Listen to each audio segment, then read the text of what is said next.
신명기 28장은 복과 저주가 동시에 등장을 합니다. 신명기 28장 1절에서는 무엇이라고 표현하였습니까? 그렇습니다. 내가 여호와의 말씀을 잘 듣고 순종하면 너를 세계 모든 민족 위에 뛰어나게 하시겠다라고 말씀하셨죠. 그런데 신명기 28장 68절에 가면 어떤 표현이 나오냐면 이스라엘 백성들을 배에 실어서 애굽에 팔아버리겠다라고 하는 것입니다. 신명기 28장 하면 우리가 가장 먼저 기억하는 것이 무엇입니까? 내가 들어와도 복을 받고 나가도 복을 받겠다라고 하는 것이었죠. 그런데 이 들어와도 복을 받고 나가도 복을 받는다라고 하는 데에는 반드시 조건이 있었습니다. 그 조건이 무엇입니까? 그렇습니다. 그 조건이 첫째로 하나님의 말씀에 순종하는 것이었습니다. 그리고 두 번째로는 다른 신을 섬기지 말 것을 이야기를 하고 있습니다. 우리는 복을 받는다라고 하는 개념 속에 뭔가 거래에 대한 개념을 포함시키고 있습니다.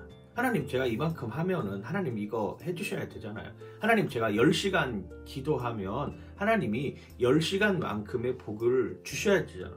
하나님 제가 하나님께 이만큼의 헌금을 드리니까 이거에 30배, 60배, 100배의 열매가 되어서 그것보다도 더 풍성하게 하나님 채워주셔야 되잖아요 라고 하는 이런 거래의 조건을 계속 이야기를 하고 있습니다. 이게 인간이 가지고 있는 특징이죠. 그런데 하나님께서 원하시는 것은 이런 거래의 조건이 아니라고 하는 것입니다.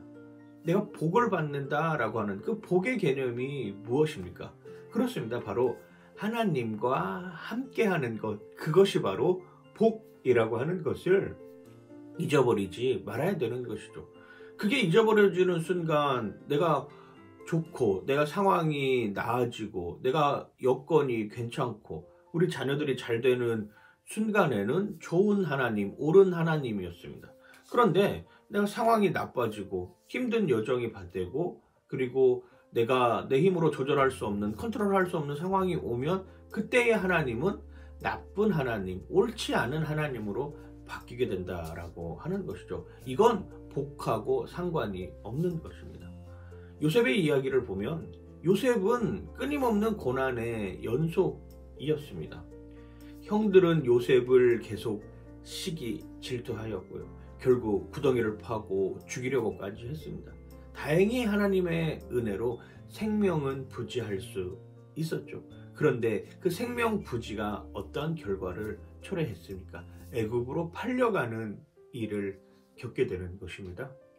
애굽으로 팔려가서도 보디발의 아내의 유혹 속에서 도망치듯 도망치고 그걸로 인하여서 정치범 수용소에 갇히게 되고 오히려 그 정치범 수용소에서 만났던 떡 맡은 관원장, 술 맡은 관원장의 꿈을 해석해 주므로 새롭게 바로 앞에 설 수 있는 발판이 마련되는 것이죠. 그리고 바로의 꿈을 해석하고 결국에는 총리가 되는 여정이었습니다.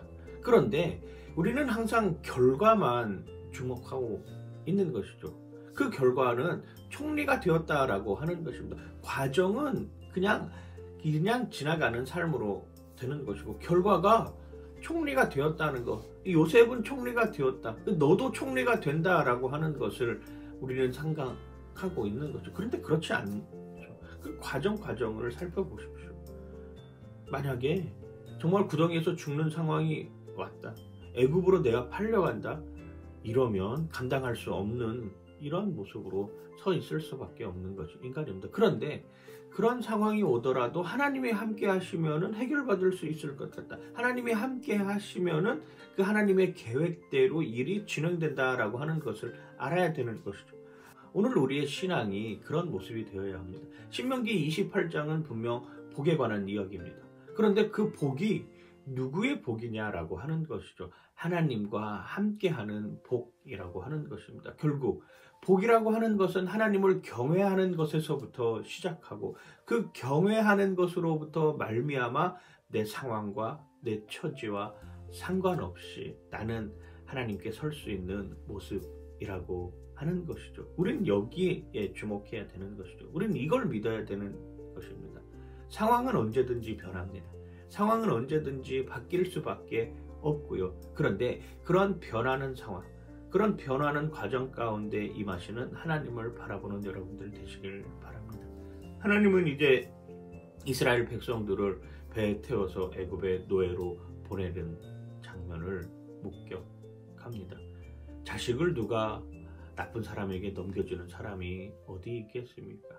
그런데 하나님께서 그들과 함께 하시겠다라고 하는 또 하나의 징표로서 보내고 있는 모습을 기억하면서 우리의 삶 속에서도 언제나 하나님과 동행하는 여러분들 되시길 주님의 이름으로 간절히 축원하고 축복합니다. 파이팅!